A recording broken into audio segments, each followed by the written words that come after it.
মন্ত্রিপরিষদ সচিব তার 2001 সালে টাঙ্গাইলের জেলা প্রশাসক ছিলেন। ওনার চাকরি গিয়েছিল সম্ভবত ওই 2008 সালে। উনি বর্তমান 2013-তে চাকরি গিয়েছিল, উনি মন্ত্রিপরিষদ সচিব হয়েছে, বর্তমান জনপ্রশাসন সচিব। স্যার, আপনাদেরও বলবো, আপনারা আমলাতান্ত্রিক জটিলতায় ফেলে দিবেন না। আপনারা সুবিধা নিয়েছেন, আপনারা সুবিধা নিতে তখন তো বলেন নাই। এই আমাদেরকে বারবার গরিব কর্মচারী বলা হয়। স্বাধীনতার 54 বছর পর কেন আমরা গরিব থাকবো? দেশ অনেক উন্নত হয়েছে, দেশের রাস্তাঘাট উন্নত হয়েছে, অনেক বিল্ডিং হয়েছে, সারা বাংলাদেশ চেহারা পাল্টে গেছে, রাস্তাঘাট হয়েছে, এটাই তো স্বাভাবিক। আমরা আমাদের পূর্বপুরুষ এইগুলি তো যুদ্ধ করেছিল। আমরা অনেক আশা নিয়ে গ্রাম থেকে, প্রত্যেকটা লোক আমরা গ্রাম থেকে লেখাপড়া করে, অনেক কষ্ট করে লজিং থেকে লেখাপড়া করে এই চাকরিতে এসেছি। অথচ আমার মা যখন মারা যায় তখন ভালোভাবে চিকিৎসা করতে পারি নাই। আমার কোনো ভাইকে বলে তারা ঠিকমতো চিকিৎসা করতে পারে কিনা। আমার একজন সন্তান, আমি বলবো এই দেশের চিকিৎসা ব্যবস্থা, এই দেশের শিক্ষা ব্যবস্থা, যেখানে আমার ছেলে মেয়ে বিন্দুবাসী লেখাপড়া করেছে, ঢাকায় চট্টগ্রাম লেখাপড়া করেছে, সেখানেও আমাদের কেন এত অর্থ ব্যয় হয়? আমাদের সিংহভাগ অর্থ এই লেখাপড়ার পিছে, এই চিকিৎসার পিছে চলে যায়। রাষ্ট্র আমাদের যখন পে স্কেল দিতে যায় তখন বলে এদেরকে পে স্কেল দিলে মুদ্রাস্ফীতি হবে। কিন্তু ওই বিন্দুবাসীতে লেখাপড়া যখন না হয়, যখন প্রাইভেট টাকা যায়, ওই ঢাকা ইউনিভার্সিটি যখন একটা ছেলে মেয়ে লেখাপড়া করে, তার প্রাইভেট টাকা কে দেয়? আমাদের রাষ্ট্র ওটা ঠিক করে না কেন? ওই হাসপাতালে কেন চিকিৎসা পাই না আমরা? এই রাষ্ট্রের কাছে প্রশ্ন, তাদের ব্যাপারে আমরা সজাগ হন। এই রাষ্ট্রকে ঠিক করতে হবে, আর এই রাষ্ট্রের দুর্নীতি হতে দেওয়া যাবে না। আমি সরকারি কর্মচারী হিসাবে বলবো, আমি পরবর্তী যে সরকার আসবেন তাদের উদ্দেশ্যে বলবো, আমরা বলতেই থাকবো আমার চাকরি আছে 19 মাস, আমরা রাজনীতি করবো না, কিন্তু তাদের উদ্দেশ্যে বলবো এই রাষ্ট্র এভাবে চলতে পারে না। আমাদের পরবর্তী জেনারেশন এভাবে থাকতে পারে না। আমরা নিরাপদ বাংলাদেশ চাই। নিরাপদ বাংলাদেশের জন্য কি চাই? আমরা বৈষম্যমূলক সমাজ চাই। বৈষম্যমূলক সমাজ কি চাই? সুষম বর্জন চাই। ওই যারা আসতেছেন তাদের পক্ষ, ওই প্রতিভা লোককে টেন্ডারবাদী, ওই প্রতিভা লোককে চাঁদাবাদী, ওই তাদেরকে বদলি তাদের চাকরি দিতে দেয় এই দেশকে, আর এই দেশকে আর অরাজকতায় ফেলে দিবেন না। ওই রাষ্ট্রকে আপনাদের বলবো, ওই যারা পলাইছে, কেগুলো পলাইছে, এইটা শুধু মনে রাখেন।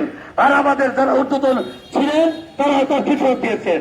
আমরা এখানে আর জন্য বক্তব্য দিতে না হয়, আমি সাংবাদিক বাইরে বলবো, আপনারা বলে দিন আমরা যেন 1 তারিখ থেকে আরেকটি গুরুত্বপূর্ণ কথা, মাননীয় প্রধানমন্ত্রী ভোটেন কিনা ইলেকশন চলছে, এখন আমরা মাঠে কেন? উনি কেন বসতেছেন না? উনি বলুক যে আমরা পে স্কেল দিয়েছি, পর্যায় করে এটা কি হবে, নির্ধারণ হবে, পূরণ করবে, পর্যায় করে বলুক। পরবর্তী সরকার 1 বার না পারে, 2 বার না পারে, 3 বার না পারে, 4 বার না পারে, 2 বছর ধরে এটা বাস্তবায়ন করবে। আমরা একটা ভালো বুঝতে ভাই, ভাইয়ের আমার, বোনের আমার, আমরা রাষ্ট্রের কর্মচারী, আমাদের এই জ্ঞান আছে। আমাদের রাষ্ট্র এত উন্নত হয় নাই, কিন্তু যেটুকু পিছিয়ে আছে ওই ঊর্ধ্বতন কর্তৃপক্ষ প্লাস রাষ্ট্রে যারা চালাইতে আসেন, আজকে উপদেষ্টা পরিষদ ওই রাজনৈতিক নেতাদের পেশা করে গেছেন, ওই সচিব মহোদয় পেশা করে গেছেন, কিন্তু ওরা তো চলে যাবে। কিন্তু আমি ভবিষ্যতে বলবো, এবং আগামী 1 তারিখে যদি বাকি রাখতে হয়, আপনারা জানবেন এই দেশ, এই রাষ্ট্র স্বাভাবিকভাবে চলছে, এটা বিশ্বাস করার মতো নয়। প্রধান উপদেষ্টাকে আমি বলবো, আমাদের সচিব সাহেবদের বলবো, এখন আমি এই মুহূর্তে শেষ করতে দিচ্ছি। আজ শুক্রবার, আমরা সারাদিন বলতে পারবো, আমরা বলতে চাইছিলাম না। আজকের রাষ্ট্রের ভিতরে গোপন কথা, রাষ্ট্রের সদস্য হয়ে আজকে আমরা আপনাদের কাছে আহাজারি জানাচ্ছি। আমরা গরিব করবো চাই না, আমরা এই দেশে লেখাপড়া করছি, আপনাদের এই রিক্সাওয়ালা ভাইদের টাকায় লেখাপড়া করেছি, আমরা তাদের সেবা করার জন্য লেখাপড়া করেছি। অথচ আমাদের কেমন ভাবে রাখে, সকালে বাজার নাই, অফিসে চলে যায়, সন্ধ্যায় আসি, বলে যে ছেলে কালকে ভর্তি করা লাগবে, টাকা নাই। আমাদের যখন বেতন পাই, আমাদের ম্যাক্সিমাম ভাইয়েরা কি করে, তারা ওই বাকি খায়, বাকি তারা খায়। তখন বাকি চাইতে যায়, একটা সরকারি কর্মচারী বাকি চাইতে গেলে তার কাছে ছোট হয়, বাকি দিতে চায় না। আমরা যে কষ্ট করে তার চেয়ে ছোট কে হতে পারে? 1 মাস কষ্ট করে চলতে পারে। আমি চাকরি নিয়েছি, আপনাদের সন্তান, আপনাদের বড় ভাই, এই দেশে আমাদের যারা ছোটরা চাকরি নেবে, এই দেশে এইটা যাদের জীবন হলো, তারা কেন কর্য করতে যাবে? তাতে কে কর্য দিবে? আমার ভাই বোন কর্য দিবে?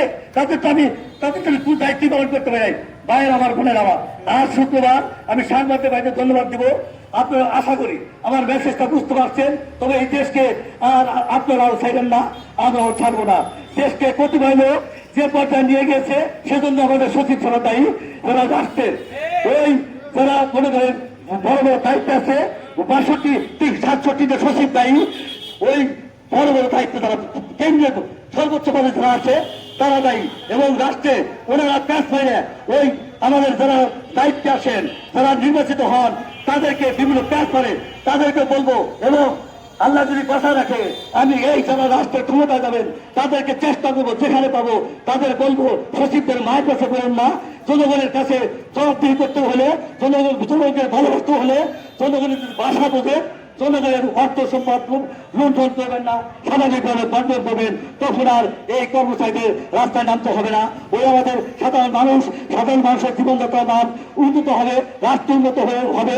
রাষ্ট্রকে পিছিয়ে নিয়ে আমরা যারা এক জায়গায় দুর্নীতি করে আর দুই জায়গায় দুর্নীতি শিকার হয়, এই দুর্নীতি এই দেশ থেকে বন্ধ করতে হবে।